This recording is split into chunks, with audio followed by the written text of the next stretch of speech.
just like an angel. Your skin makes me cry. You float like a feather in a beautiful world. I wish I was special. You're so very special. But I'm a creep. I'm a widow. What the hell am I doing here? I don't belong here. I don't care if it hurts. I wanna have control. Perfect body. I want a perfect soul. I want you to notice when I'm not around. You're so very special. I wish I was special. But I'm a creep. I'm a widow. What the hell am I doing here? I don't belong here.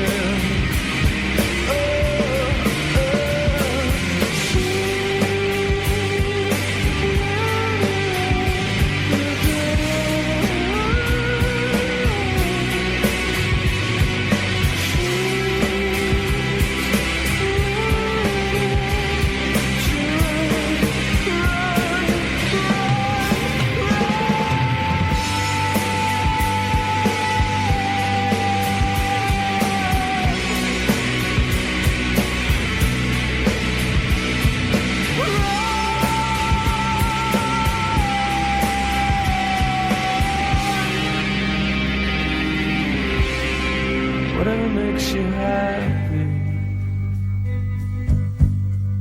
whatever you want. You're so very special. I wish I was special, but I'm a creep. I'm a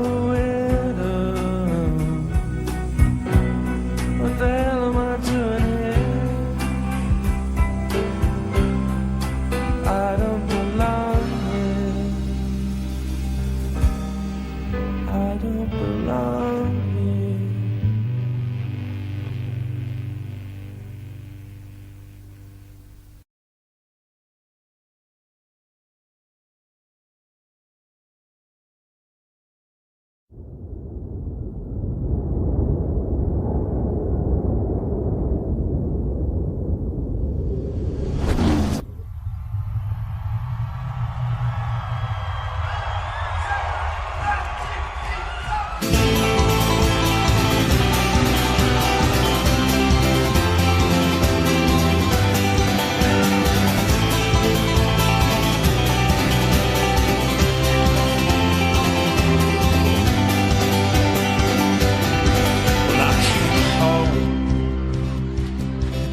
Like a stone, and I fell heavy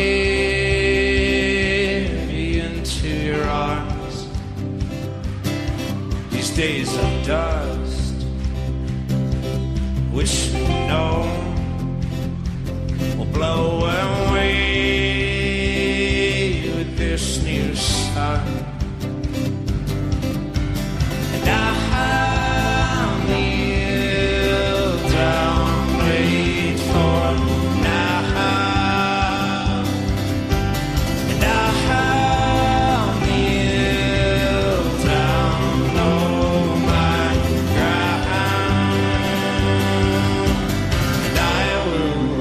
I will wait.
back to the late 80s there, a Voodoo Ray, a guy called Gerald.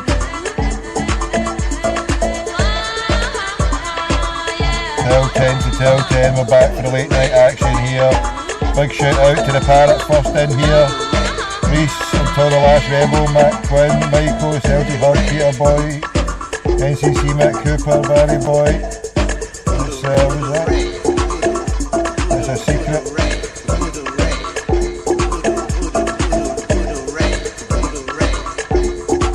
Rocky back.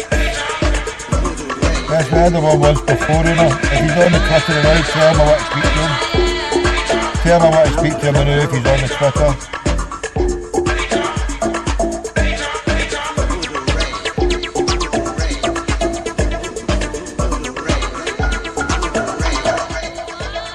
Yes, we're on a lockdown here. We're going to get the Parrot on. If the Parrot's here, he phoned in earlier on, a missed call, and last night. Shocker, innit? Will we let him on? Will we let him in? I think we should, shouldn't you? Shouldn't we, aye? Right, so just give me a few minutes in. All the bases are getting loaded up here. A wee bit of resistance first, a wee bit of resistance.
Stay calm, stay calm. Remember what I said yesterday? Meditate. Noise abatement society moves in.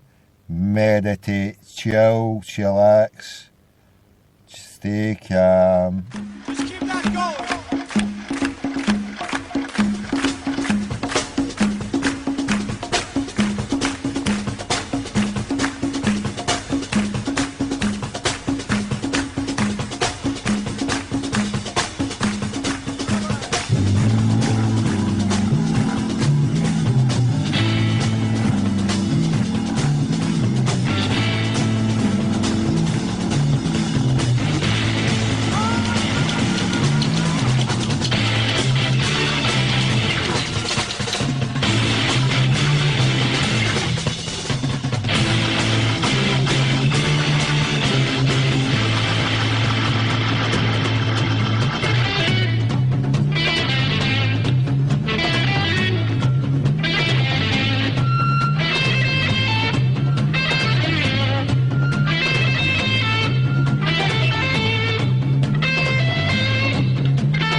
Yes, we're in tune with Santana. Soul Sacrifice from Woodstock.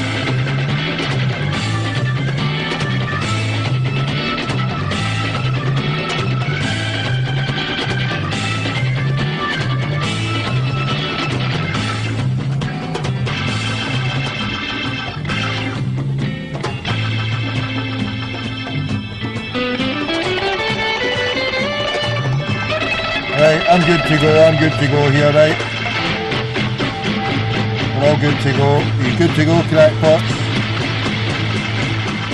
Are we good to go here? Are we good to go?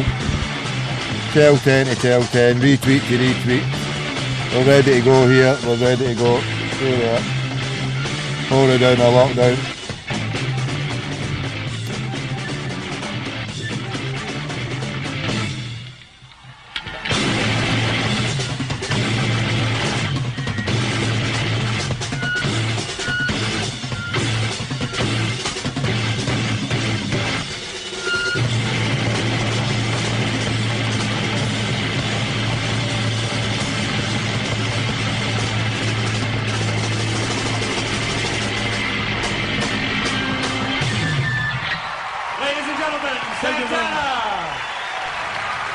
Santana, there you go.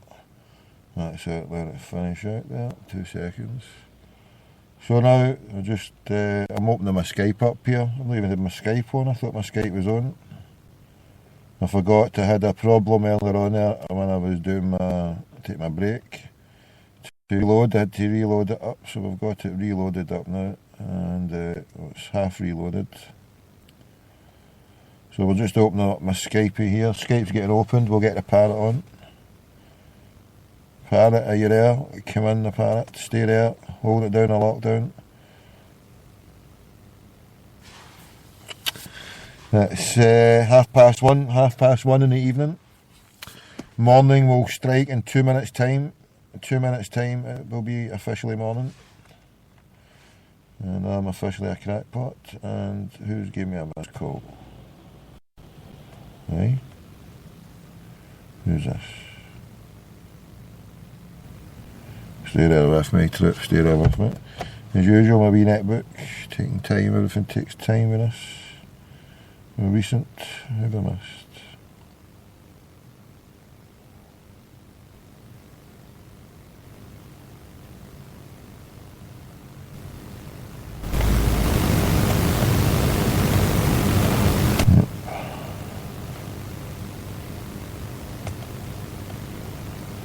Right, everything's slowed down here. Stay there now, Troops. I can't get anywhere.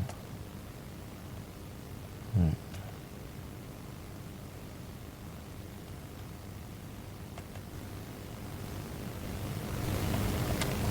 Hey, who's that?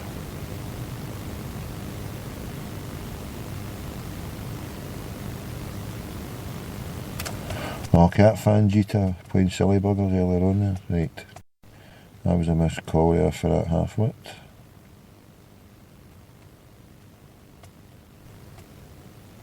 Right. Where are we? Where are we going here? Right, 2 seconds.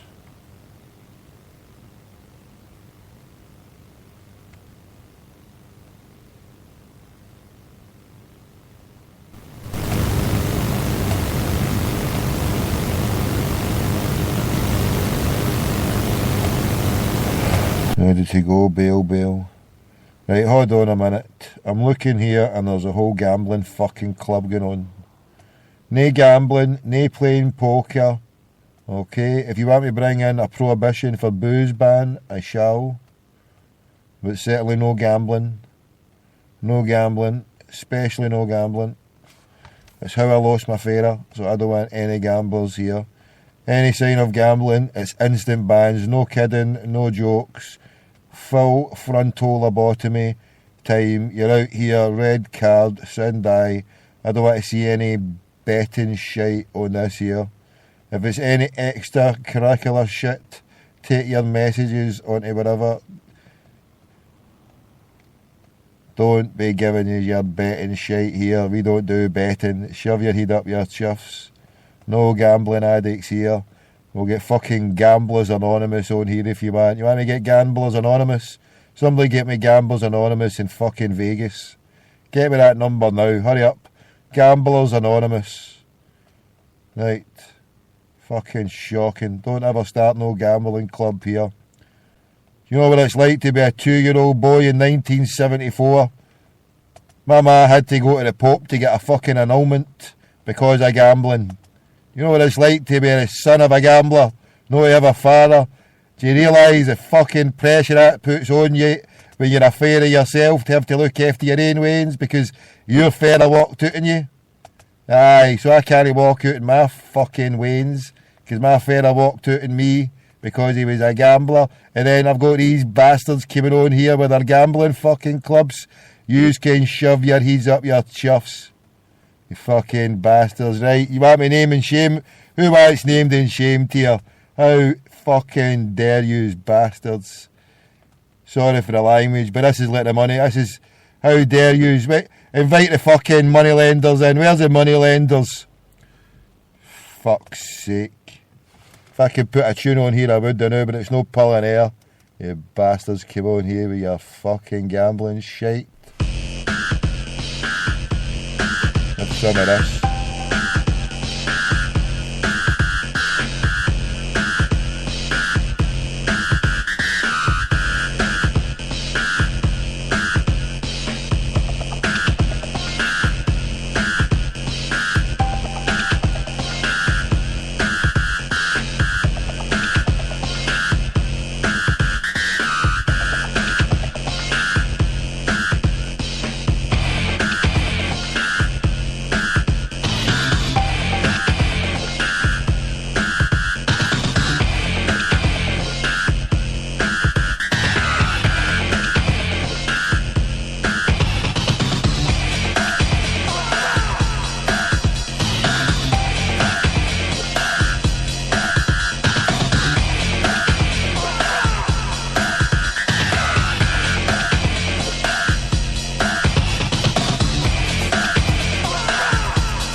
So you had enough?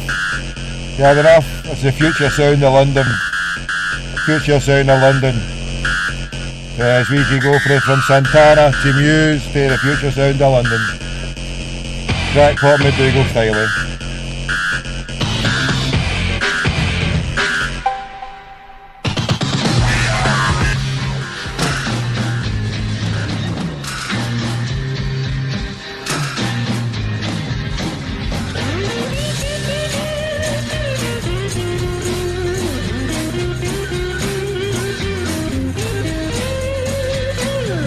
Must be some kind of way out of here, said a joker to the thief.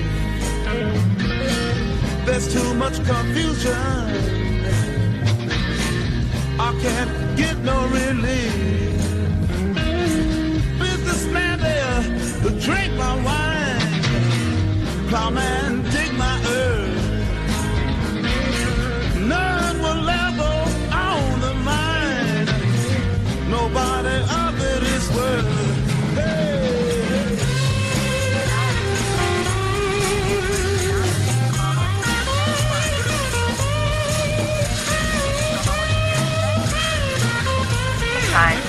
Locations and directions, press 3 if you would like information regarding gambling. The support scholarship for the spouse. Gambling. Thank you for calling the Gamblers Anonymous hotline. Please wait while we connect you to one of our volunteers. Right, Parrot, sorry brother.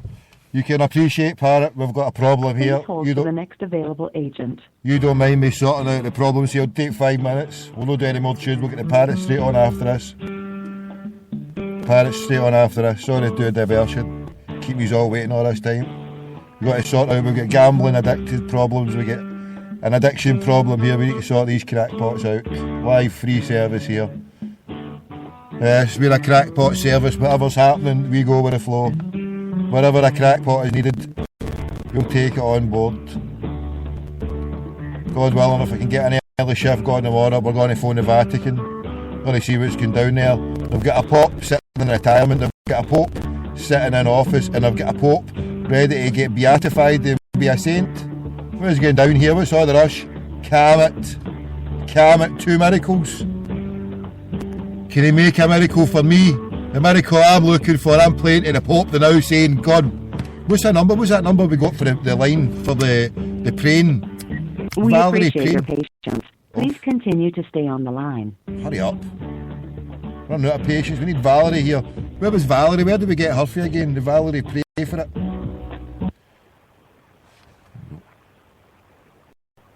Hello? Hello? Hello, who's that? Hello? Yeah, hi. Can you hear me, my man? Hi. Hi. Speak. Uh-huh. Who's this? This is Richard. Richard, I'm Tommy. Do you need help? Do I need what? Do you need help? What's your problem? Can I help you? No, you called me. What's your problem?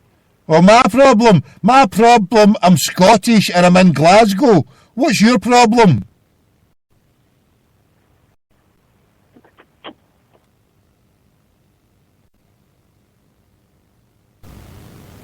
And he's fucking hung up. Fuck's sake, Richard, what's your problem? Fucking picking up the phone for a helpline. Fucking might help you, you bastard. Right, we're back at it again. Welcome to the Gamblers Anonymous Hotline. We need to help these people out. Sacramento area, Greater San Francisco Bay Area, Northern Coast, and Central Valley. To be connected with a live volunteer for the Greater Sacramento area, press 1. For the Greater San Francisco Bay Area and Northern Coast, press 3. For the Central Valley, press 5. If you have access to the internet, you may visit us at Central Valley? What about Death Valley? I'm fucking dying. Like Dodo's area. Get me Death Valley's number. Please hold for the next available agent. We'll go to Central Valley. Right, stay there.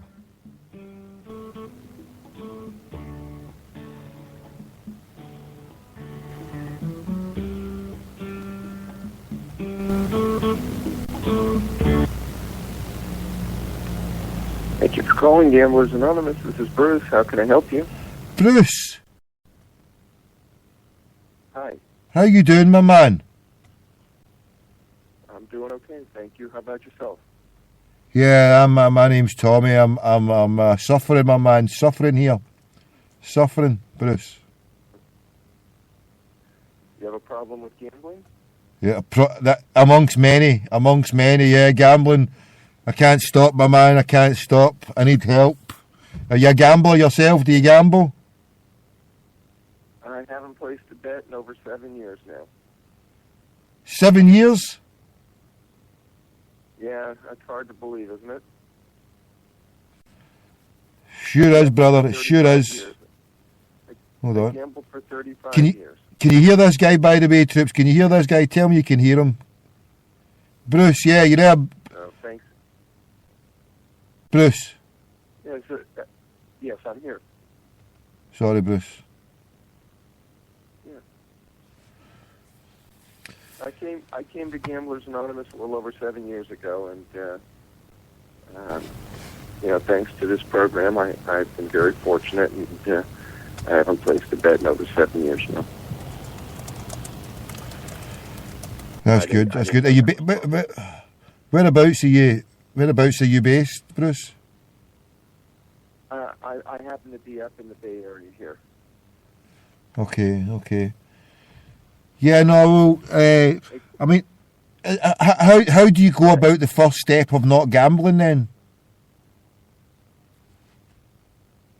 Well, that's a good question. You know, one of the things I do is I go to meetings of Gamblers Anonymous on a regular basis, and I came there and I met other people who had a problem with gambling, like yourself and like myself, and just through going to meetings and talking to them and following the program, very simple program, I just learned to, just don't make a bet for today. It's a simple thing. We say one day at a time. It sounds pretty simple, but I just practice, not making a bet just for today. As easy as that then, Bruce, yeah? I'm sorry, say that again? It's as easy as just doing that then, yeah? Is that as simple as that? Well, I never think it's quite that simple because, when it comes down to it, that's what it is. When you don't make a bet for today, the bottom line is you don't make a bet for today. The question is, part of it is what do you do with, what is it you do with your time? And, for me, I went to meetings, so I met other problem gamblers. I talked with them. I, sometimes made phone calls to them. Sometimes I socialized. For me, I happened to get a sponsor and work through the 12 steps of recovery. My life had to change. I had to do something different than what I did all those years I was gambling because, everything in my life revolved around, how I could, find a way to make that next bet. I hear you, Bruce. I hear you. Yeah, it all started because, I started going to Gamblers Anonymous, and then, I met people, and they said, well, try doing this, come to this meeting, go to that meeting, be of service here, help run this meeting, and, I got involved, and not everybody gets involved, and sometimes they still stop gambling because just being around other problem gamblers by going to meetings is enough, and for other people like myself, we need to get involved because we don't have anything else in our life. We only learned one thing, and that was, how can I gamble? So every day that you don't gamble, then you should look at it as winning. So if you go to the gambling shop just now, and whatever you're betting, then you should just look at it basically as you're going to lose something. Because if you've got £50 and you might as well rip it up and throw it down the drain. Or just, next time you're going for the toilet, just wipe your bum with a $50 note and be done with it because that's it. And the only way to stop is basically what you're saying, Bruce, is to look at it that every day you don't do it, you're winning. Would that be the right way to say it? Well, yeah, I learned that, it didn't matter how good a gambler I was. It didn't matter how bad a gambler I was. Because I was going to keep gambling until all my money was gone. It just has nothing to do with what kind of gambler I am. And I'm just going to keep gambling. So if I make that first bet, I'm off and going. If I make one bet, I'll make 1,000 bets or 10,000 bets or whatever. There's nothing that can stop me once I make that first bet. That's what I learned. My whole life, I said, well, I can figure this out. I can learn to control it. If I win, enough money, I'll stop. If I, play for enough hours, I'll stop. Well, I just came up with a new rule each time. It allowed me to keep playing. And if I kept playing long enough, I would lose all my money. And that's what happens every single time. I hear you, Bruce. So I couldn't learn that just because I'm telling it to you today. It's not something I could learn if someone over the phone had just simply said that to me. I actually, by going to meetings, by reading some of the literature we have, by, talking and being with other problem gamblers, and as I said, doing some of the service work and other things I did, by little, it made it easier to get through one day. You know, and I never even today look at it and go, well, let me just make it through the next week. It's just each day is a brand new day. What can I do today? And, you know, I tell people, well, they go, you haven't gambled for over 7 years. I go, so what? I still take each day just by itself, and everything I do is, you know, I've learned how to live so that I, you know, do the best I can to not make a bet today. That's brilliant. Whereabouts do you live? I'm originally from Scotland, but I'm down in Los Angeles here now. Okay. Well, do you have access to the internet? Yeah, mate. Yeah. Okay. Well, you know, what I would suggest to you, if you go to our website, it's www.gamblersanonymous.org. You may have been there before, but if you haven't, again, it's gamblersanonymous.org. And one of the links we have, besides we have a lot of information on there, but one of the links we have is to locate a meeting. And if you'll simply, put in your zip code for your home area, put a radius of about 25 miles, you'll get all these meetings that are available to you. And my suggestion would be to you is just go to a meeting. Go meet some other people and talk with them or listen to them, whatever you want to do. They'll invite you to participate if you want, but just to simply go there and get some information and listen to what they have to say, and see if you think it could be of help to you. Brilliant, Bruce. Listen, I'll let you go just now. You're no relation to the Bruce's buses back in Scotland, no? No. No. Just as well, because they've got these it's a dodgy bus company, and they're running buses for Sevco. Have you heard of Sevco? No, I've heard of Spreaker, yes. Sevco. Yeah. Not Sevco. Yeah, I'm not related to any of that. No, cool. That's good. Listen, I'll let you go then, Bruce, right? You take care. God bless.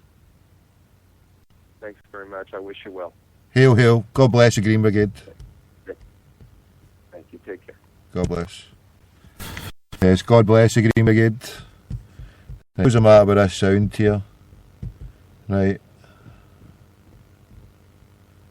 I never did my usual sound check shit when I start the show, so I don't know. Right.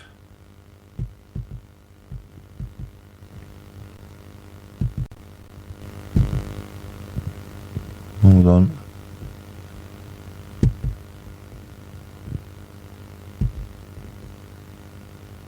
There we go. Stay there, crackpots.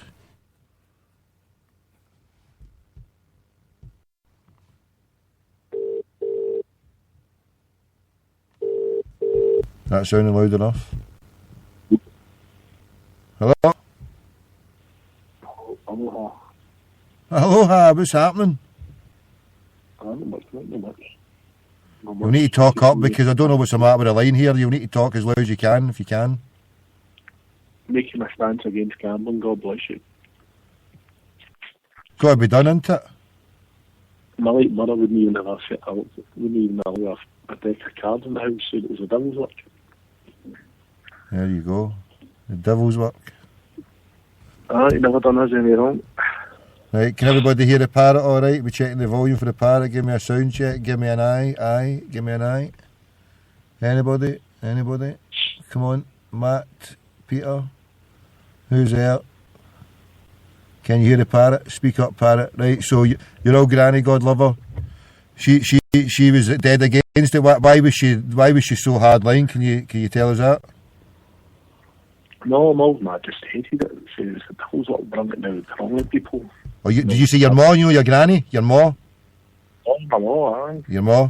Where did she get that from? Where did she get that for? Just the old family. She was from the Irish side of the family, so just wouldn't happen, mate, you know? No cards in the house. The closest I get to poker's a wee pokey hat ice cream and the suicide, mate, you know? Right, and I'm feeling brave here now. If we want to add to this call here, you can do. I've got blue lights all over the place here. We've got no red lights. So if you want I'm to... only on for 5 or 10, mate. I'm out tomorrow.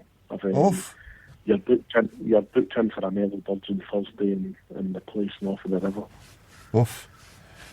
What do you mean, for 5 or 10 minutes? All you can give me is 5 or 10 minutes. I suppose it's my own fault for procrastinating and getting you on, but right, give me your best 5 or 10 minutes, Crackpot. What's the news? I've not heard anything for the news, so give me your news flash, you know, because I don't know anything. What's happened? Oh, no, I mean, obviously that fella, is it Snowden? They're stopping planes everywhere, aren't they? They're in Austria and all sorts, mate. It's getting a bit scary. So, I mean, I've got a story for you before I go, so you have to give me 4 minutes at the end. It's up there with the Pearl Harbor Classic. Have you been to Hawaii then? During the 1945, 1989 Cold War conflict? Whereabouts did you get there? I was actually in, I was on a tanker at the time, and we actually parked in Pearl Harbor, the base.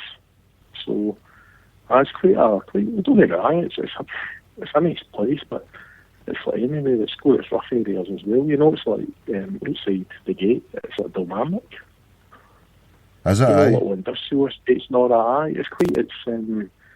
I think we got into a taxi with one of the Polynesian people, one of the indigenous folk residents, and I think they said in the 1950s they exported 90% of what they needed to do and only imported 10%, and they became an American state, as in all the islands, and that's changed now. It's went from the import 90%, about 80% of the money's tourism, and it's all Japanese people coming, you know. So don't get me wrong, the plus side is our children get the benefit of the American education system, but unless they leave school, they go to college, or they put on a grass skirt and play the guitars. So, I mean, is it she's the way she painted it? It was ethnically diverse, and I mean, and it's not in the Caribbean. It's away that's away in the middle of the Pacific. But I mean, being ruled and controlled by the Yanks, the USA, does that lessen the place? Would it have been better if it was controlled by their own destiny, or do you reckon it's well, no, I mean, even before World War II started, there was a big Japanese and Asian community living there. I mean, it's what you would call it's an important strategic point, a communication and commerce, I suppose, for where it is. You know, as years go on, it's a nice. I mean, it's like anyway. I mean, the part of the island I went to, I think the Duke's Bar was my local pub, and Hooters, but the beach is actually, you can't physically, it's not like air where you can actually just walk down a step and be on a beach. You actually physically have to go under man-made tunnels to go onto the beach, because all the area we were at was actually all hotels. So, I mean, it's a lovely place. I mean, the north of the island we were at, obviously that's where your celebrities go, and the more money you've got, the nicer you'll see. So, it's not a bad place, I suppose. And obviously, I was going to say it's Americanised, but a lot of the Caribbean, I remember hearing someone saying the best place in the Caribbean is Cuba, because you don't get any Yanks there. I mean, where would you go in the Caribbean? I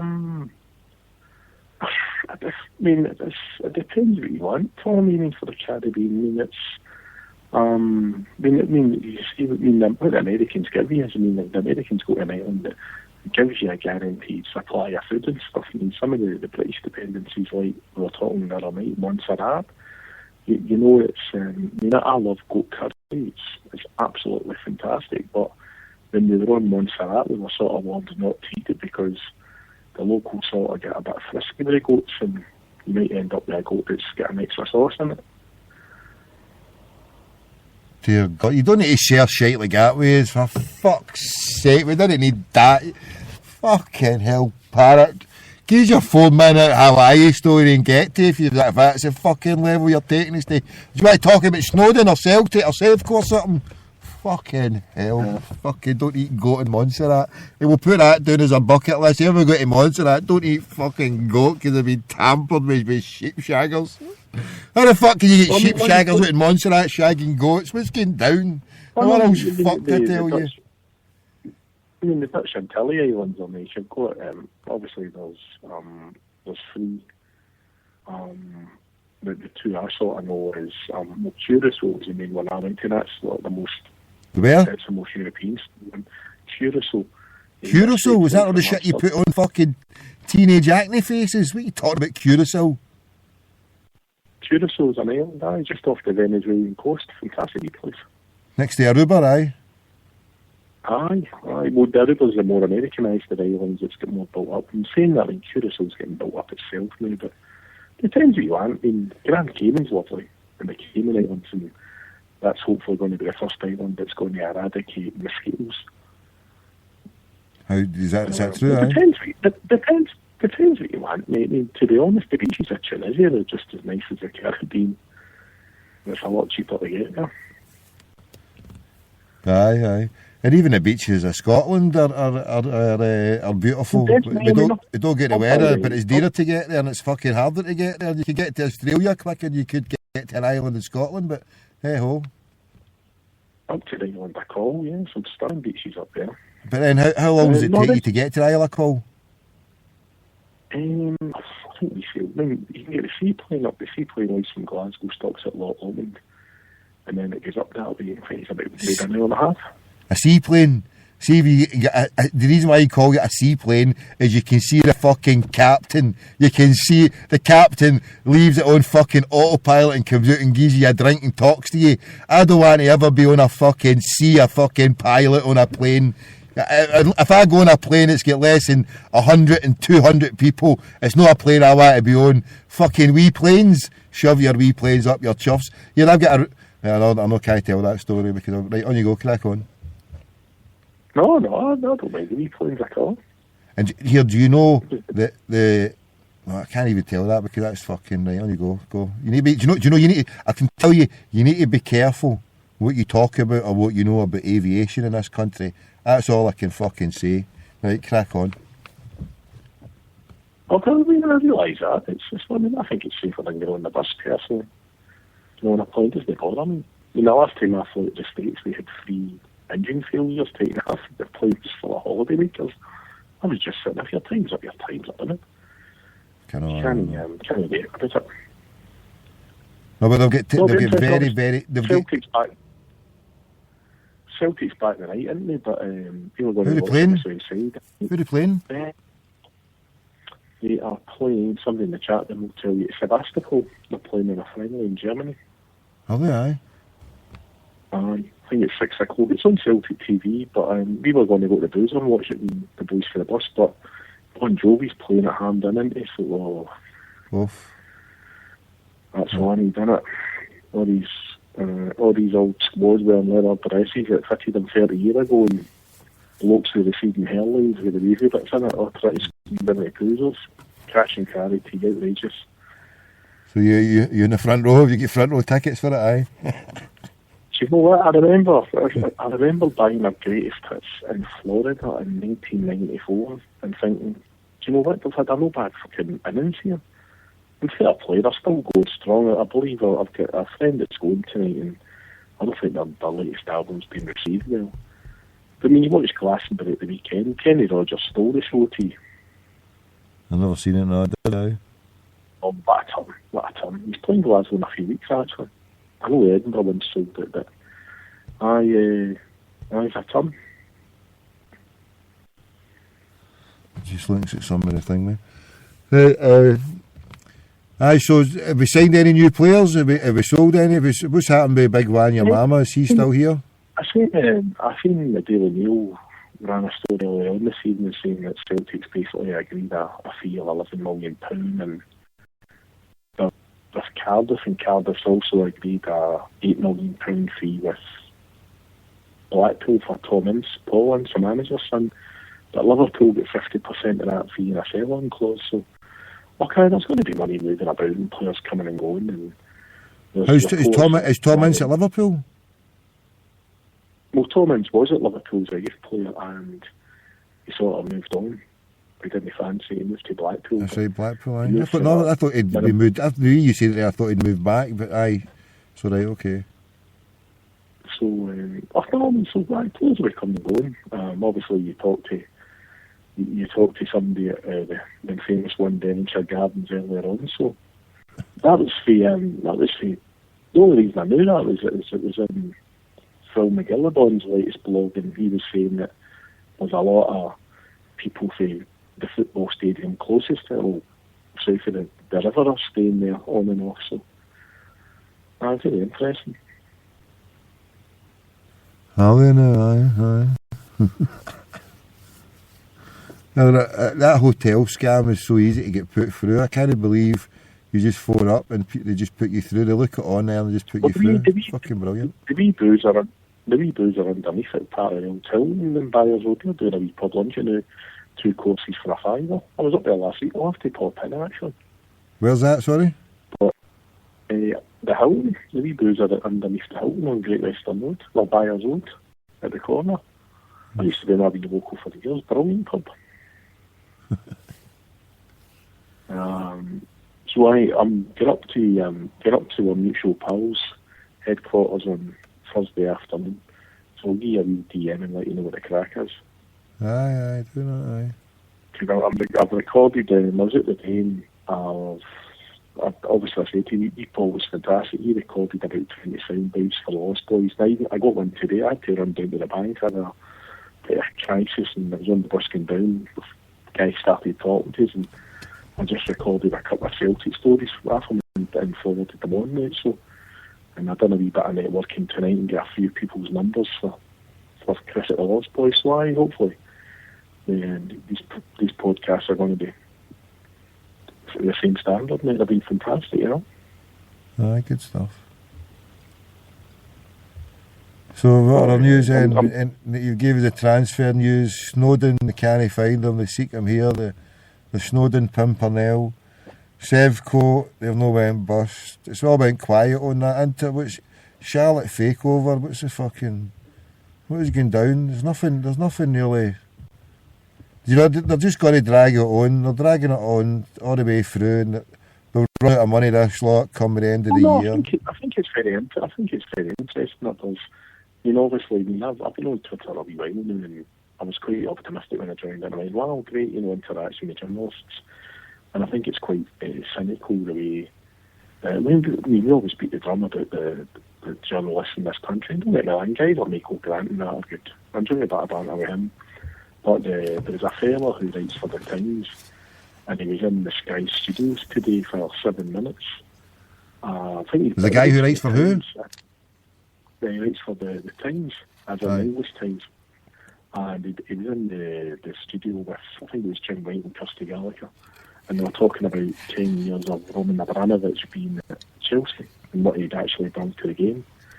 And this guy, hopefully somebody can tweet it to you, you can retweet it for me. I mean, I follow some really good folk who retweet good stuff like this. The Scouse Tim's account, that fella's really good.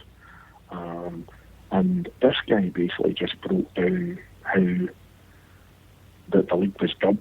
You know, people like Abramovich, people like the people who own Manchester City, the people who own Paris Saint-Germain, how they're using their clubs for political reasons and social status, you know, and old Kirsty and Jim were just rolling about them. With Tony Cascarino in the studio trying to defend it all, but it's a really, really good watch, mate, actually. It's a good 7 minutes. Football is just totally corrupt now. If you look at the level of businessmen, I mean, look at these bastards I'm phoning in fucking Russia. I mean, this is a KGB. Putin is KGB. That's when Russia lost the communist ideology for its flag waving exercise. Who took over really? The KGB. You listen to the billionaire oligarch who was stripped of his billions, put in jail for 8 years. He's served 10 years now because he got another 6 years added. His mother, who's visiting him in jail, going all the way across Siberia, can only visit him for like a 4-hour visit. She has to travel for days to get to him. And he's just because he chose to be, or wanted to be political. There's people who have been doing the demonstrations in Russia. They've been a year without trial. They pussy girls, whatever they were called, or whatever they were, pulling their fanjitas out and whatever they were doing it. I don't know, but it was all there. But there's no justice in Russia because it's just, they're just Stalinist clones, basically. I mean, obviously, the Cold War's probably is more aggressive than it was when it was basically the Russian bear beat American evil. It's totally, there's more power and the countries are more fluid. The world's as mad as ever, if not madder. So there's no end to this madness, is there? Look what's happening in Egypt now. There's a powder keg in Egypt now that is so bad. I mean, if you look at a couple of years ago, right, people thought it was bad with old fucking Mubarak, right? But now you've got a real powder keg situation in Egypt because fast forward 2 years, the whole of the Middle East is all up in fucking powder keg situation now. But now you've got the army, right, threatening the fucking elected government who happens to be Islamic, the Islamic bloc, as they call it in Palestine, the Islamic bloc, the Islamic Brotherhood. So you get the Islamic Brotherhood, and you're going to have them gone face to face with Mubarak's Zionist army. What the fuck? And that's 80 odd million, the cradle of civilization in Egypt. If that goes, then we're off, fuck, mate. It's fucking stupid. Well, no, that'll be addressed before anything else because the Suez Canal, which is one of the world's vital trade links, can't be affected. So that'll be addressed. And it'll be the UN that go and sort it out. But when you look at the poor, but they can't. Hold on. You see, can I interrupt there? You're saying what if that was to go really bad, like Libya, like Syria? What they would get the UN in there to protect that Suez before you can say about a coup?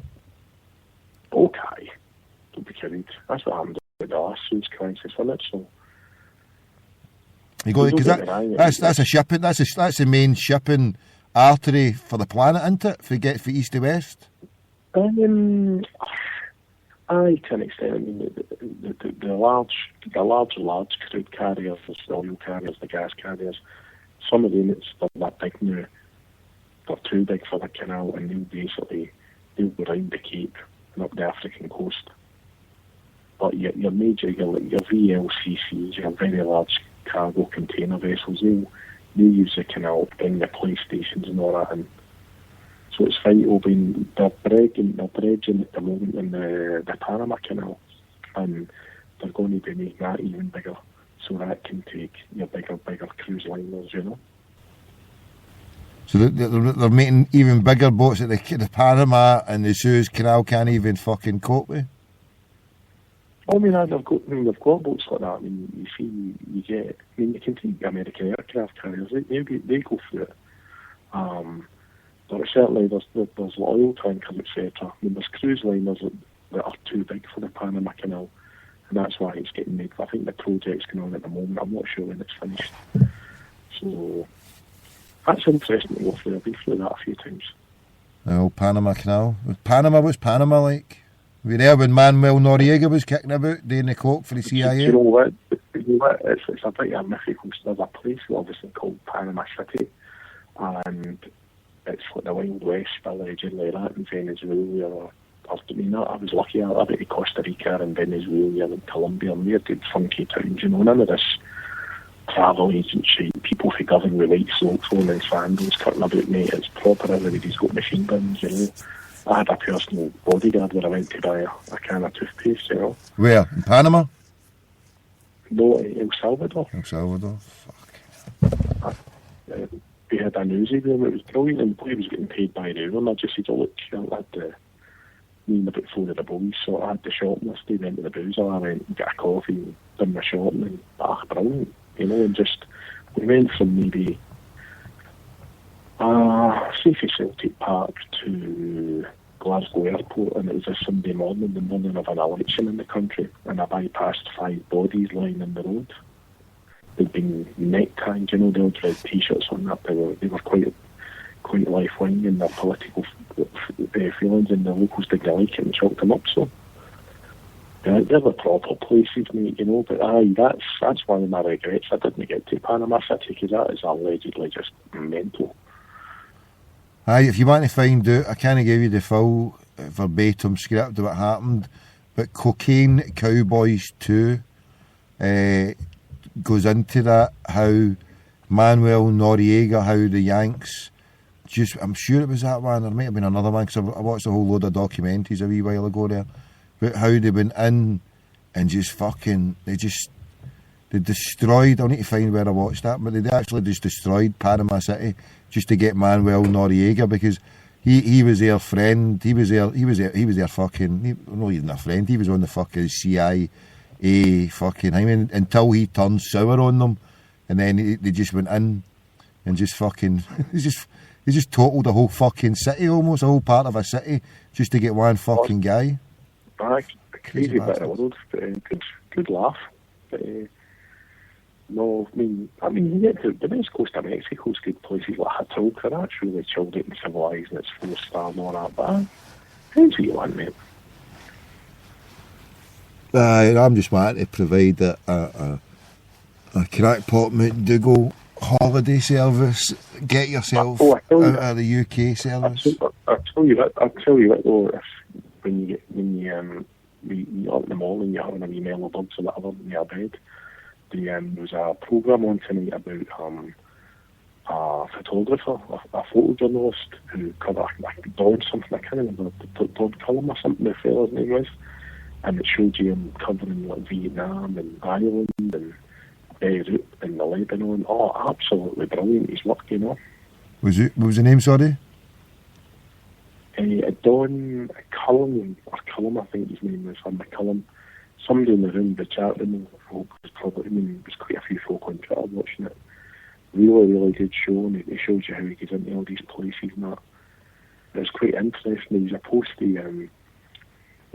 to go down to the South Atlantic in the conflict in 1982, and because his photography was that honest, he would get like the really haunting pictures that held nothing back, you know, quite raw and graphic and didn't suit a government to see. I mean, he shot a lot of Vietnam shots and US Marines lying laps in the 1968 Tet Offensive, etc.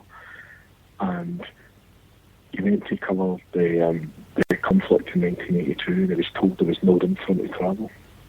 So it was good. I mean, I missed the first 20 minutes here, but captivating stuff. Really, really worth a watch, mate. Can I go back? How long were you in El Salvador for?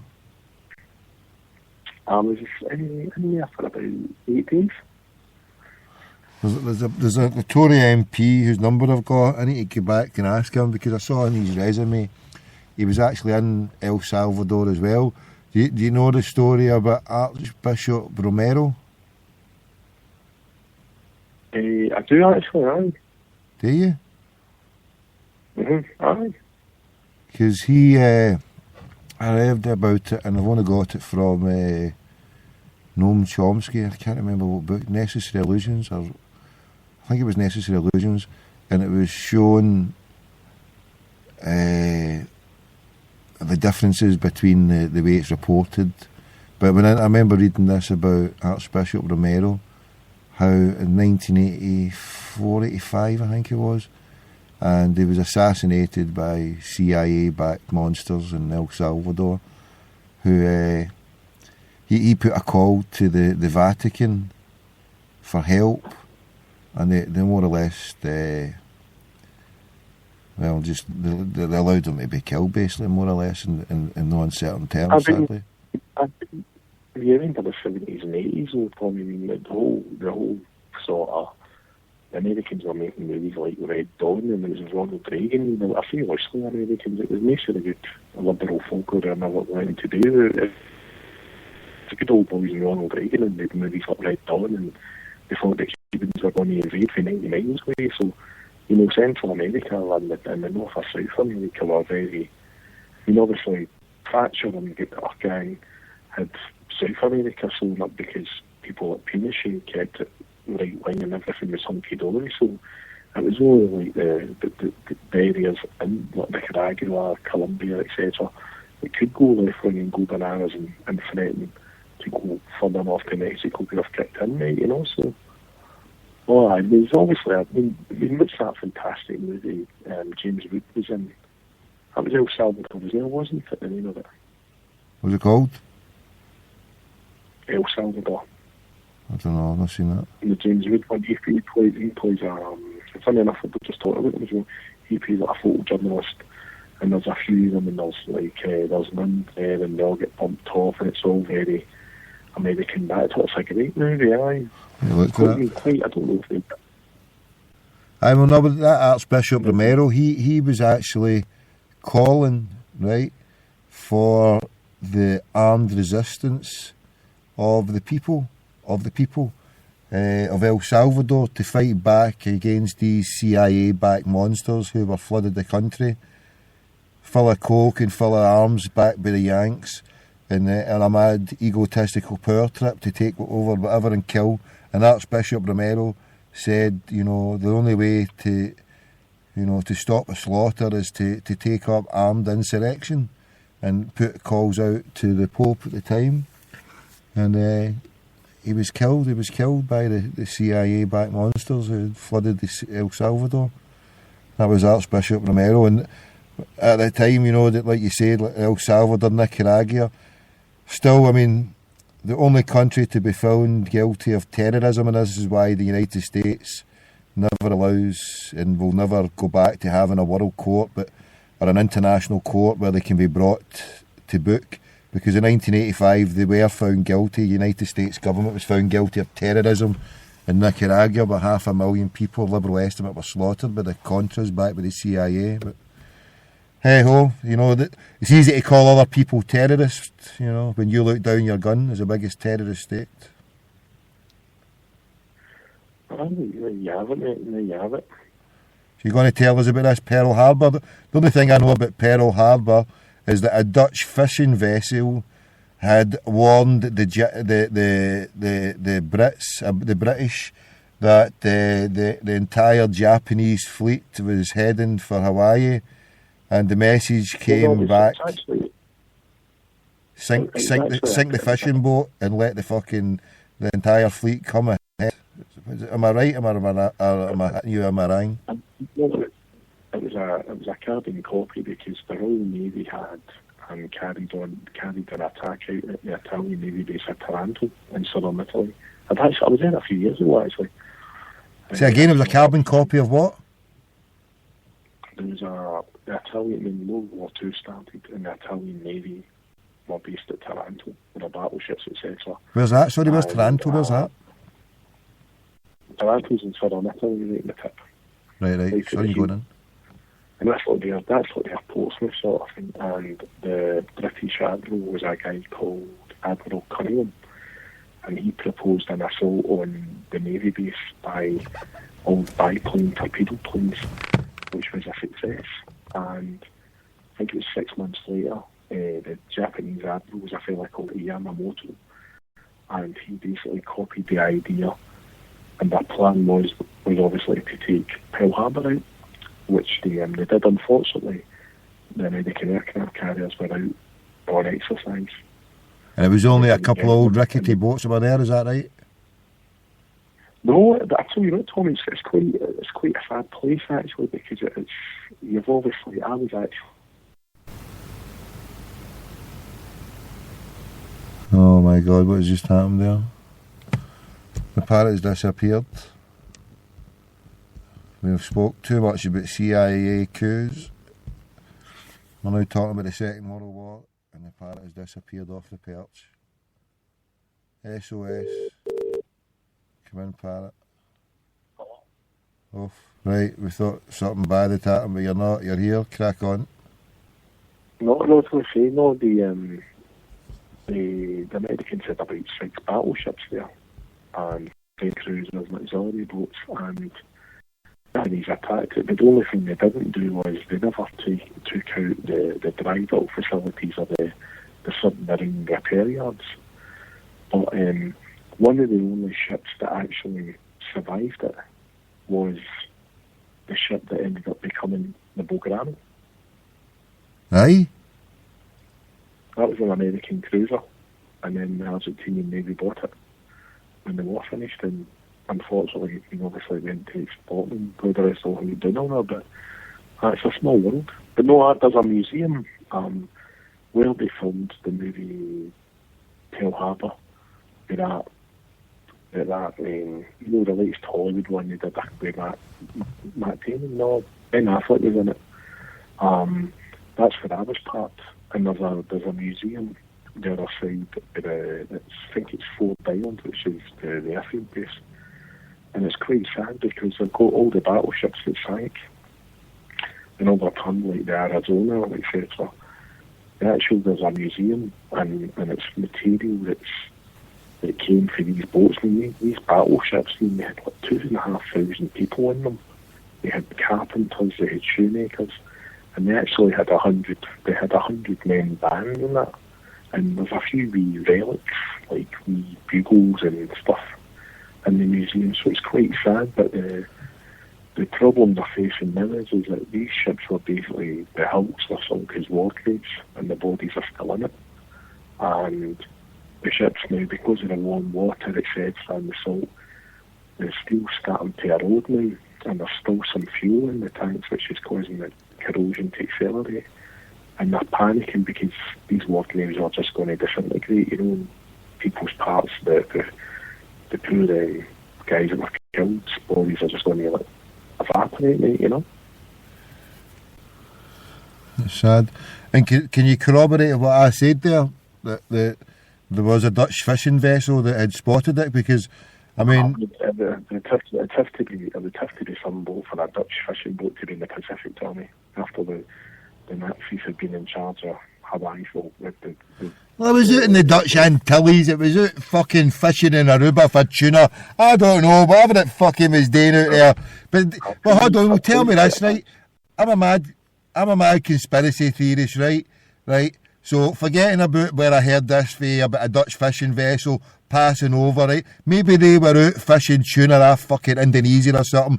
But if the entire... Was it the 5th Fleet of the Japanese? How many ships, boats, submarines, planes was they fucking sending from Japan to Hawaii? And during a war, when every country's at war, Japan's at war, everywhere's at fucking war, and surely someone would have seen this coming. That's my point I'm saying. Surely they seen it coming. Did they not, or did they not see this coming? Was there a chance that possibly they could have seen it coming? It's a bit like we were talking about the Titanic the other night. The intelligence was there, and maybe it suited somebody not to read it. But there was actually the little bit of when you come out of the fjord at the entrance to, I think you go in Diamond Head is one of the navigational points sailing into the Navy base, and the actual ford where the boat's going to the river, it's less wide than the Clyde actually. It's quite narrow. But there was a Japanese mini-sub. One of them gets sunk in the outside of the base, but one of them sort of rammed itself, went up and took its, done the coordinates and Morse code back the positions of the ship so the Japanese bombers could come in and bomb it the world going to bomb it, See, the whole shit stinks to high heavens because the whole thing about... was it Roosevelt who was the president? Who was the president? But they wouldn't go in. They supposedly they starved the Japanese of raw materials and fuel, and the Japanese didn't really have an option. It was going to go to war. I don't think Roosevelt expected it to go the way it did. He thought maybe something would happen, but no that. Well, they must have. I mean. Well, for them to get involved in it, they were supposedly the Yanks wouldn't get involved. They didn't want to get taken in it, and the only way they would have done it if they were attacked. So, surprise, they get attacked. And then if you look what happened, right? The whole experiment we did with Japan, they razed every city, Tokyo, apart from Nagasaki and Hiroshima. right? Kobe, Tokyo, various other cities I can't name now, right? But they totaled every city, right? Every city razed to the ground by normal conventional warfare bombing, right? They left 2 fucking cities for the Manhattan Project for the 2 bombs. They did an aerial bomb and they did a land bomb. They did an experiment, and that was their message they sent out. And then this supposedly terrible Japanese who were fighting to the death, they allowed the Japanese emperor to stay in place. This is a fucking sick world when you've got bastards like that who can decide, oh, there we go, we'll keep the Japanese emperor who's supposedly committed war crimes, but hey, it's all right. America committed war crimes, but it doesn't. Did they have to keep him when World War II finished because they were scared of the Soviets? Aye, so they say. So they do. You don't believe in this propaganda, Pash? Come on, Parrot. Of course it was fucking... It was a set-up for start. The whole thing was a set-up. I'm going to give you a funny story before I retire. You're not retiring. Answer the question. World War II was a fucking set-up for start to finish, and the puppets were orchestrated for Stalin, for Churchill, who was a puppet for the American military junta. He was American himself. For Stalin, for the Japanese emperor, for the 30 billion that the Federal Reserve gave to Hitler to build the autobahns. The whole thing was a fucking fudge. Come on. Admit it, Parrot. The whole thing was a set-up, wasn't it? You never know. What do you mean you never know? All right, here, we'll get you non-committal. What about the homeland for the Jewish people? Just kick 6 million Palestinians out into a fucking concentration camp, refugee camp, Bantustans, whatever you want to call it, but the poor oppressed Jewish nation who were butchered and oppressed by the Nazis, who in turn were given their funding by the Federal Reserve Board, backed and funded by Herbert Bush, Coca-Cola invents Fanta, IBM punch card. How the fuck did the Germans get their oil? You said there about the Japanese getting starved out of their oil. Tell me about how all the French military fucking stood down and allowed Germany to walk in within days. The whole thing was a fucking set-up, and well, you know it. Like, give us a funny story, Parrot. We'll deal with that another time. That'll be the next show. The show will be coming soon, where we'll get right down to the nitty-gritty of the lies, the deceit of World War II. Fuck the lot of them. Right, go, crack on, brother. Give us some light-hearted shite. Right, this has got quite a graphic, scary word in it. Oof. Are you okay with that? Oof, on you go, you cunt. Okay. Well, basically, one of my mates was it, and bumped into one of the boys, obviously, outside, a few heavy monkey junkies floating about here. And my mate Gary met this boy, and we'll call him Soapy. And he says, oh, how you doing, Soapy? And I'm not going to be the junkie voice, but everybody knows the junkie voice in Glasgow. And the wee junkie says, not too bad, not too bad. He said, and Gary says, well, how's John doing? That bastard, does he things up? He said, I got my brew money. And he says, and I lent him a tenner. So my mate Gary's like, really, fucking a junkie lending him money. And he went, all right, he said, I gave him the fucking tenner, Gary, and he said, he gave me a finger, and he went, you prick, you'll never see that again.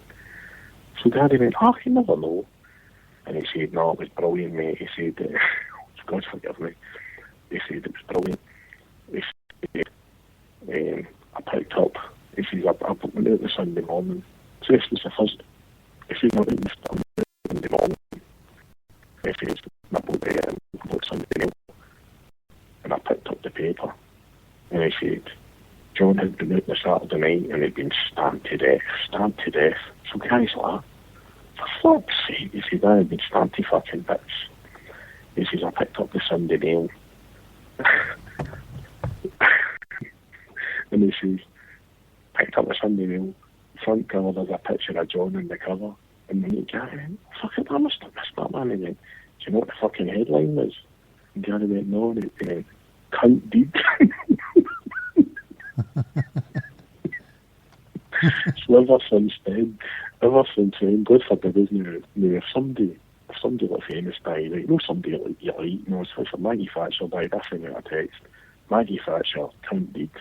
The lads text me back now, cunt deed, aye, cunt deed. And that's what we say for everybody.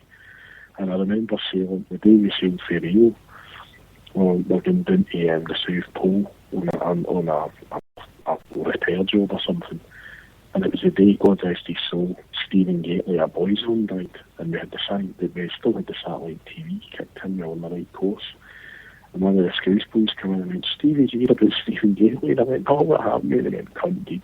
And that was hit me. So that's hit me. So when one of the Royal Lizards goes or something like that, you can trademark that Tommy cunt deed. So one of the boys for Boyzone die, aye? Oh, come on, you. He died about 4 years ago, didn't he? That's fucking... I don't watch or listen to the news. Fucking news to me. Well done for trying. There you go, it's a live and exclusive. I just found out somebody from Boyzone died. Was Boyzone... That was Ronan Keating's band, wasn't it, aye? Aye. See, I'm getting there. See, I put two and two together there. No, fucking... I don't even know. What are you telling me that shit for fucking Boyzone? What are you all about? Hold on. But in between all that, let's roll back here. You can't go anywhere. What were you going down to the fucking South Pole for repairs? Can you not just go to a shop on the south side? You not get a fucking shop in the Gorbals, you can go for repairs. Where were you going to the South Pole to repair? We'll take the stuff down to repair a jetty down there.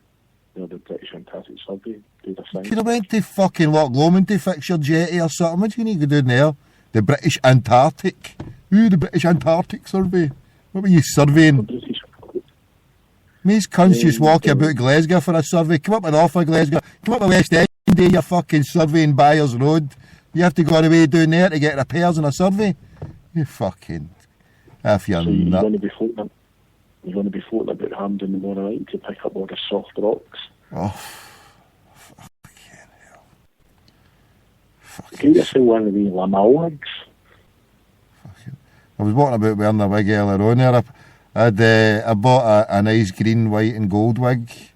One of the times it was Hampden last. And as soon as I bought it, my waist like that. Oh, don't wear that. Don't put that on. Now the mad wigs are just fucking mad bushing. It's like, there you go, I've just fucking paid a couple of pounds for this now. I'm going to put it in my fucking bonnet.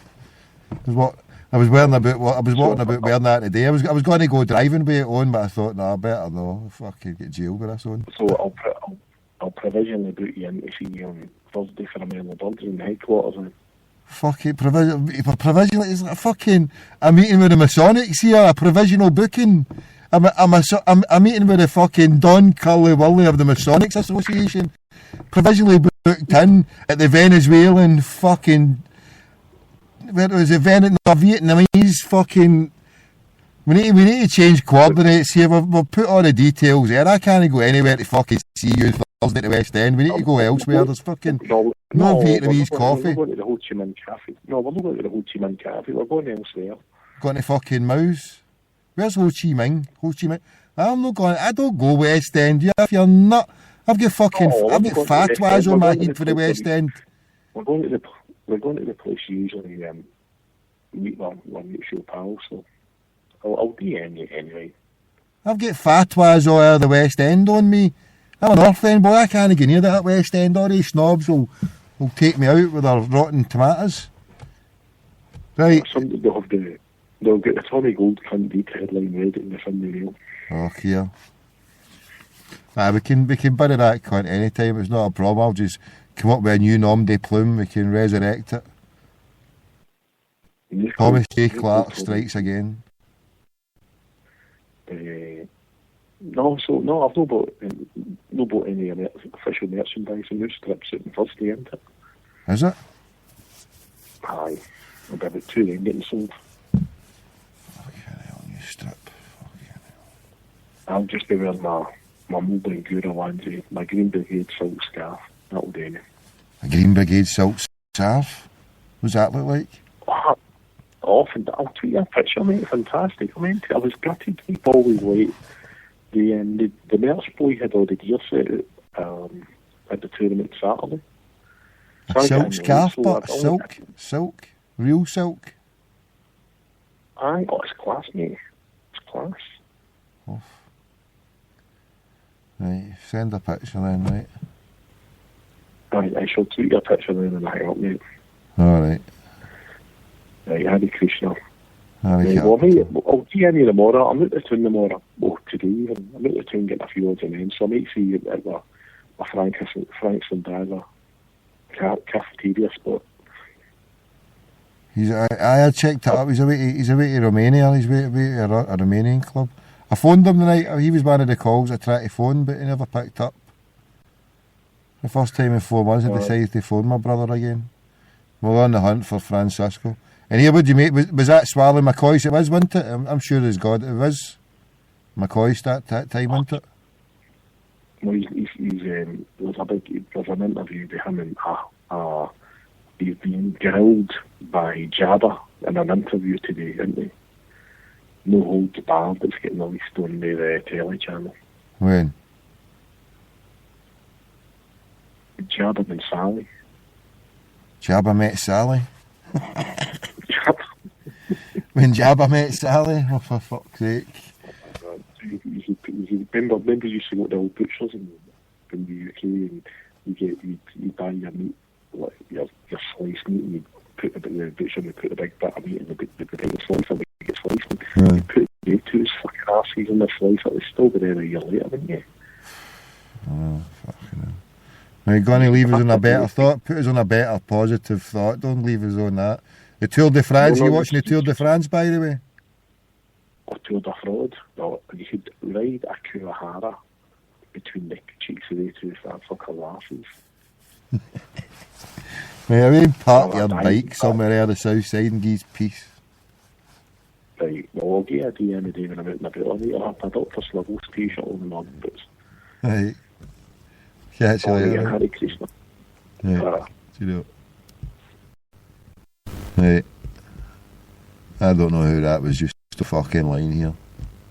I've never spoke or heard of that guy before in my fucking puff. Who is he? Right. Now, who are these people? Yeah. T-minus 15 seconds.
tell you something you already know.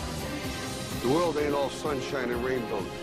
It's a very mean and nasty place, and I don't care how tough you are, it will beat you to your knees and keep you there permanently if you let it. You, me, or nobody is gonna hit as hard as life. But it ain't about how hard you hit. It's about how hard you can get hit and keep moving forward. How much you can take and keep moving forward. That's how winning is done. Pain is temporary. It may last for a minute, or an hour, or a day, or even a year.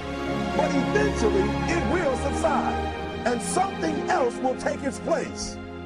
If I quit, however, it will last forever.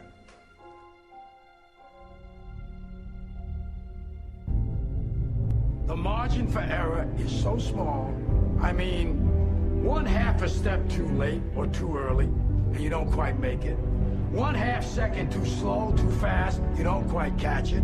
The inches we need are everywhere around us. They're in every break of the game, every minute, every second. You got a dream, you got to protect it. People can't do something themselves. They want to tell you you can't do it.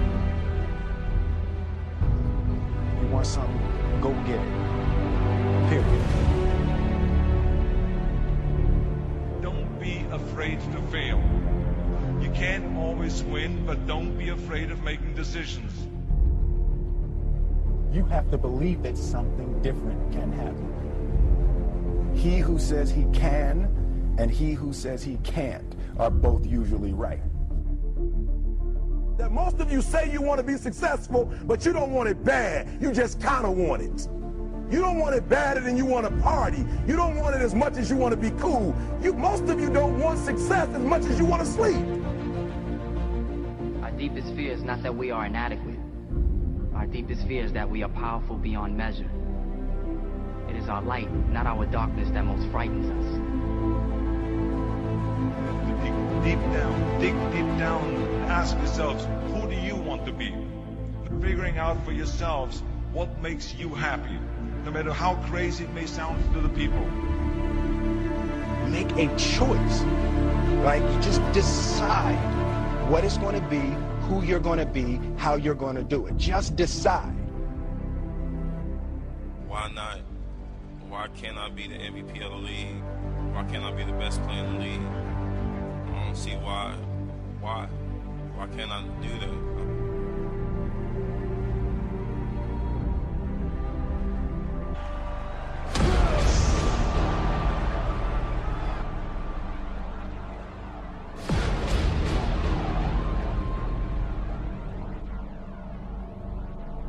What is it you said to the kid? It ain't about how hard you hit. It's about how hard you can get hit and keep moving forward. How much you can take and keep moving forward. Get up. Get up. And don't ever give up. We can stay here, get the shit kicked out of us, or we can fight our way back into the light. We can climb out of hell. 1 inch at a time. To be able at any moment to sacrifice what you are for what you will become. Most of you won't be successful because when you're studying and you get tired, you quit. I don't do well in math. You're right. You ain't never studied. I'm not good in writing because you have never written before. Talent you have naturally. Skill is only developed by hours and hours and hours of beating on your craft.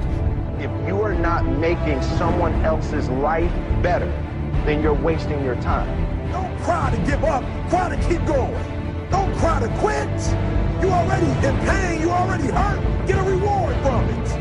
Now, if you know what you're worth, now go out and get what you're worth. But you gotta be willing to take the hits and not point the finger saying you ain't where you want to be because of him or her or anybody. Cowards do that, and that ain't you. You're better than that. Because every day is a new day. Every moment is a new moment. So now you got to go out and show them that I'm going to show you how great I am.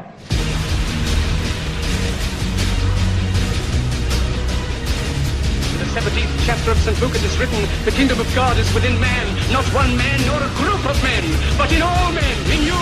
You, the people, have the power to create machines, the power to create happiness. You, the people, have the power to make this life free and beautiful, to make this life a wonderful adventure. Now, what are you going to do?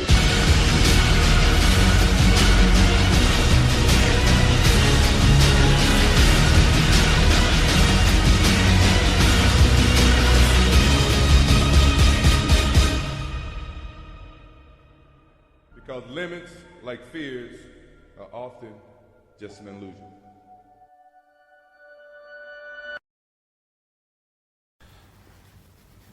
And we're back. The only limits in this life are the limits that you place on yourself. Nothing can't be achieved without hard graft. You can do everything. You can rise to the top and fight against these capitalist scum. And how do you rise to the top? You don't need money. You don't need bullshit goods. You don't need worthless pieces of plastic. You need to have faith in the one true God. You need to have belief in the one true God. Not a wishy-washy belief, a faith. A knowledge is as if it's right in front of you. If you got that belief, success, true success in this life is belief in the next life.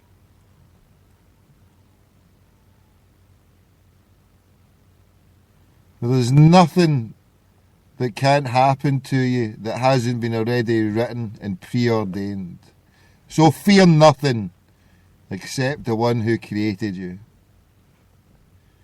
Created you out of a drop of semen from a clot of semen from the ground. We are from the ground, and to the ground is our abode. There is no escape our mortal coil. We move from A to B, born in resistance, die in resistance.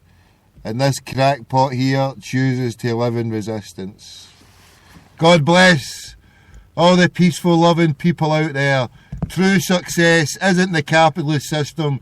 True success is having your own brain, having your own free thoughts, able to make up your own thought and mind, not to be brainwashed, not to be controlled by a brainwashing system. Turn off your TV, rip up the newspaper, don't listen to the radio. It's all brainwashing bullshit, from the British paedophile company to Fox News. It's all total shite they're giving you.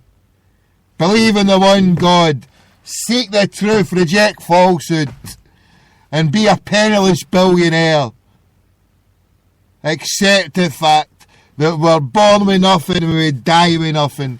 So why spend our lives amassing pots of gold? It's all bullshit. Don't believe that hype. It's a fucking illusion. Don't have faith in the banking system. It's all fucked up. What is success? You got a big car? Fuck your big car. That's no success. You got a big house? Fuck your big house. That's no success. Who gives a fuck about that?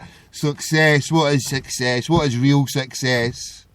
For me, it's having a head that is mine, that is no polluted by shite given by the Freemasonic elites, the 1%, the Rothschild banking cabal, the Illuminati, whatever you want to call these fucking shysters. It doesn't matter what name they're called.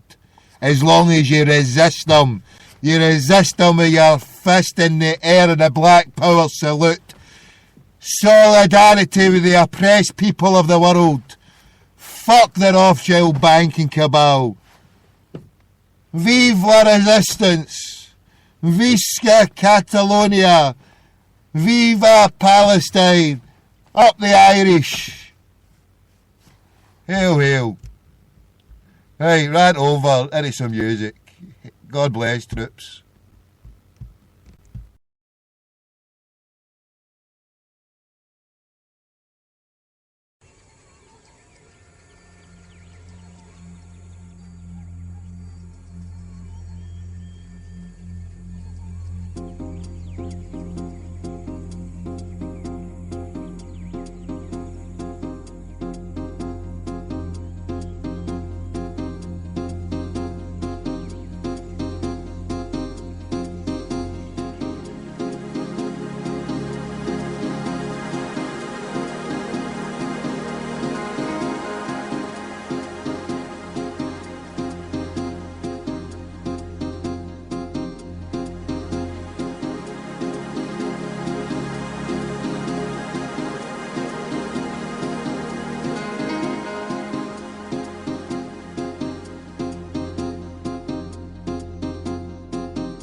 a good brother from Aruba, Ziggy Ricardo. Find yourself, Ziggy boy. Got to stand up for your rights now. There's no kink in life cycle. What is meant to be will be. Big shout out to all the Aruba Massive. All the Aruba Massive in the house, holding it down on the yard here. We're bringing you straight from my yard here. No powers of man can stop the fulfillment of prophecy. Them a go witness judge a might now. What them a wait to them so peace is not a possibility. War machine is what them like, yo. Starvation killing millions, tell me where's the generosity? Tell me where's the equal rights, yo. Mass political corruption, them call democracy. The working man I feel the bite, yo. Jah alone I praise the Babylon, me not gonna need. This is liberation of your mind, liberation of your soul, liberation of your heart, liberation of your thoughts. Free up your mind and walk. Yes, this is liberation of your mind, liberation of your soul, liberation of your heart, liberation of your thoughts. Free up yourself and walk. I now be little high integrity. I'm on a clown in a them system. Who bring the weapon them in a this society? Cause in a this city nobody not make them.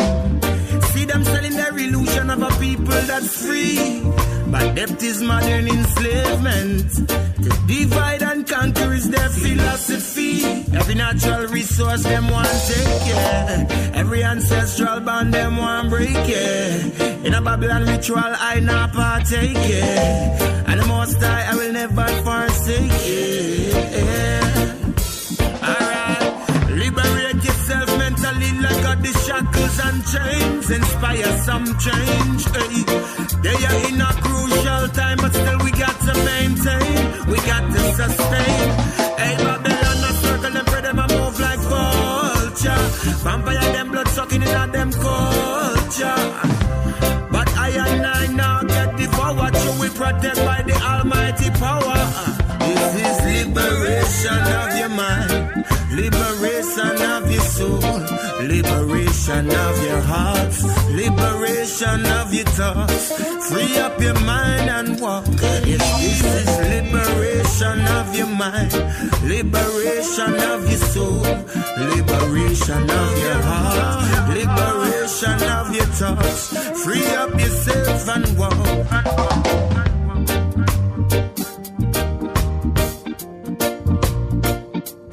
Yeah, from where one dreadlock Rasta, me dreadlock Rasta brother, Ziggy Ricardo, all the way from Aruba to Amsterdam. He's holding it down the lockdown all over the planet. Ziggy Ricardo, check him out. From one, the dreadlock Rasta to another, Captain Bob. Oof. We've had this one, the Lang one. We're playing jamming, we've had jamming, we've had the jam on it, we've had the jam on it, we've had the jam on it. We've got jam and butter all over the place there, we've had jam and butter, we've had liberation, we've been liberated, we've had jam and butter, we're just waiting for the redemption. Come and redeem me, redemption, man, come on brother, where are you? I'm not being redeemed here, I can't get redeemed. There's no redemption for me, I can't get us dragged across. Yes, I'm lying about here like a bus ball. Yes, I'm done up like a kipper. The parrot has sucked all the life out of me. I've got no life left. I was going to do a 10-hour show, but that's me, I'm done. I'm done up like a kipper. Hold on, I can't get this crossed over. Wait a minute, stay there. Right, we got the dreadlock Rasta has been pulled over.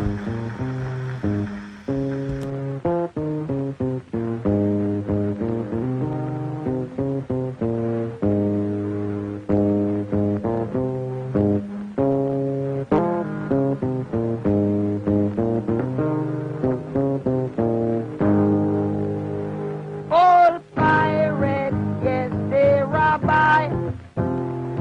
Sold I to the merchant ships. after day to guide from the bottomless pit.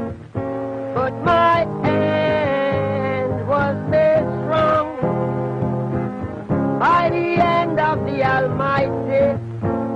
We forward in this generation,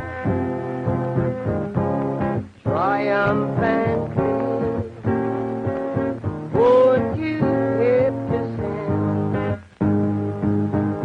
another song of freedom? Is all I ever have. Redemption songs, redemption songs.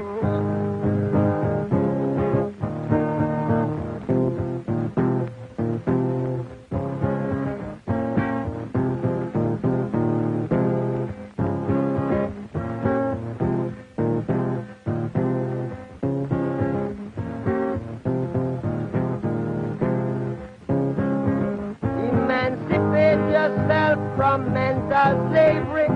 None but ourselves can free our mind.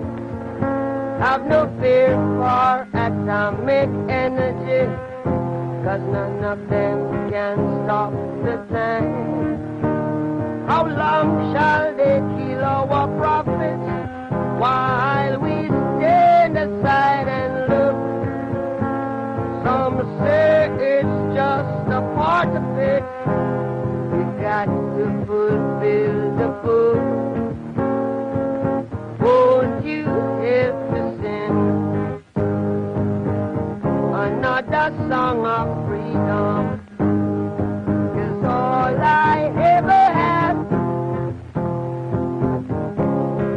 redemption song,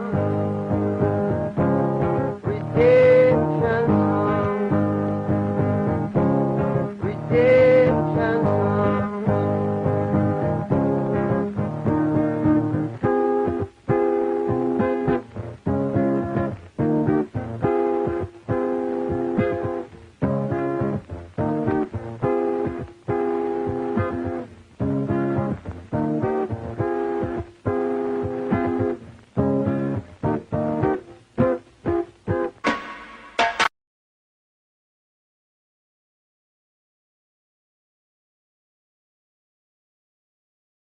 Oh, Toops, he's there. I'm like a bus bar. I'm lying back here half sleeping. I'm out for a count. I'm a bus bar. What's happening? Oh, dearie me. I'm tired, people. Right, I've had enough. I'm going up the road. And let's see if I can wake myself up. I'll play this tune. If I can wake myself up, we'll soon know. I'll play a couple of tunes. I'll try and wake up here. This one and then another one. If I don't manage it, then we're out, right? 5 minutes, see how long I can manage. Wake up, crackpot, wake up.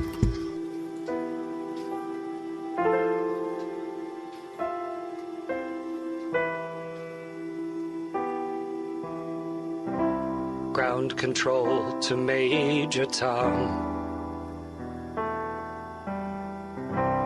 Ground control to Major Tom.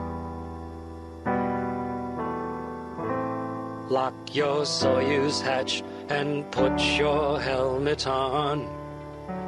10. Ground control 9, to Major Tom. 8, 7, 6. Commencing countdown, engines on.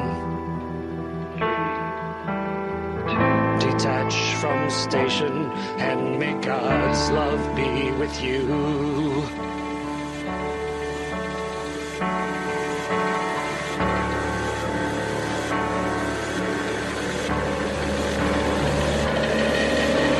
This is ground control to Major Tom.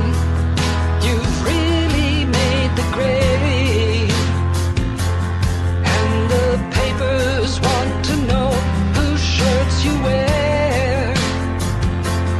But it's time to guide the capsule if you dare. This is Major Tom to ground control.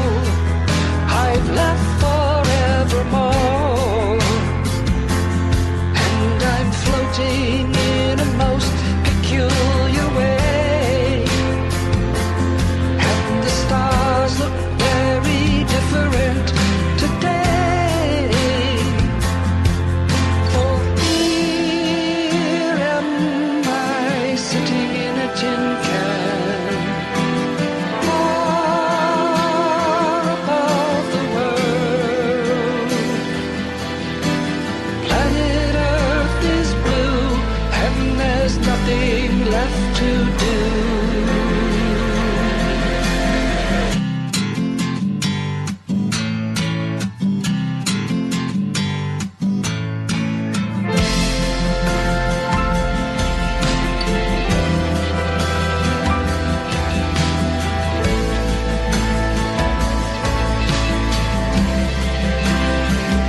tin can. A last glimpse of the world. Planet Earth is blue, and there's nothing left to do.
Right, troops, I'm out of here. I'm sleeping here. Sorry about that. I'm falling asleep. There's no point in kidding on. I've tried. That song put me to even worse asleep here. I can't even make it anymore. Without further ado, I can't even keep going to 150. I would love to keep going to 150. I couldn't. Oh, I can't. I'm too tired. I'm a bus boy, troops. I'm sorry. I've tried to keep it going. I thought I could wake myself up. I just can't. I'm sorry. Right. I wish I could say I'll finish it on the day show tomorrow, but these daytime shows I'm hopeless. Right. Increase the peace, fight the power. Tell 10 to tell 10. Seek the truth, reject falsehood. For falsehood is always vanishing. Hail, hail.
Thanks very much. Good night. God bless you all.